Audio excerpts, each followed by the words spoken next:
നിങ്ങൾ എന്റെ തൊട്ടു സമീപത്ത് നിൽക്കുമ്പോ എന്റെ റബ്ബിന്റെ ദൂതന്മാര് വരുമല്ലോ, മുൻകർ നകീർ അലൈഹിമസ്സലാത്തു വസ്സലാം.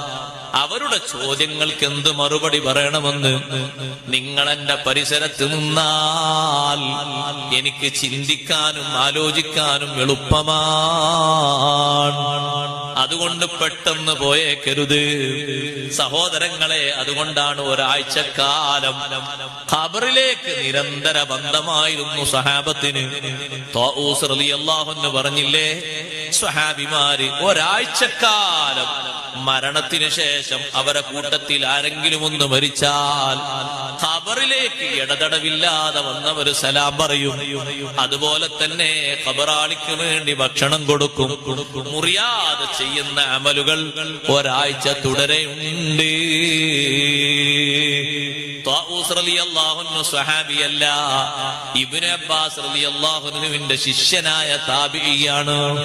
മഹാനവറുകൾ സ്വഹാബിമാരെ ജീവിതം കണ്ട് പഠിച്ച മഹാനാണ്.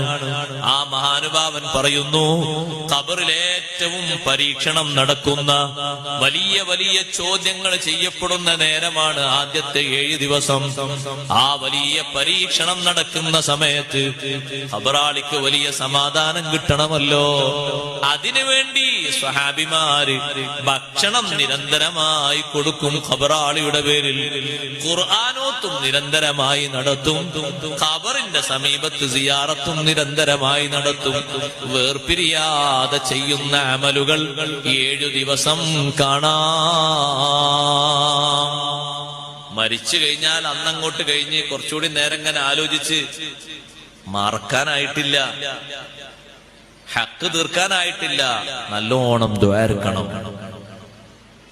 മരണപ്പെട്ടു പോയവരുടെ മേലിൽ എപ്പോഴും ദുആ കടപ്പെട്ടിരിക്കുന്നവരാണ് മാതാപിതാക്കൾ എന്ന് പറയുന്ന വലിയൊരു സമൂഹം. എപ്പോഴും അവർക്ക് ദുആർക്കണം. അവരെ ദുആഇന്റെ വചനങ്ങൾ ഇനി പ്രത്യേകം പറയേണ്ടതില്ല. അല്ലാഹു തആല തന്നെ പഠിപ്പിച്ചു, റബ്ബിർഹംഹുമാ കമാ റബ്ബയാനി സഗീറാ. ബാപ്പാനെയും ഉമ്മാനെയും മക്കളെപ്പോഴും ഓർക്കണം. ഓരോ മക്കളും അവരുടെ ബാപ്പ ഉമ്മ ഉപ്പാപ്പ ഉമ്മാമ തലമുറകളെ നന്നായി ഓർക്കണം. മരണത്തെക്കുറിച്ചുള്ള ഓർമ്മയാണ് സത്യത്തിൽ ഒരു മനുഷ്യനെ മനുഷ്യനാക്കി മാറ്റുന്നത്.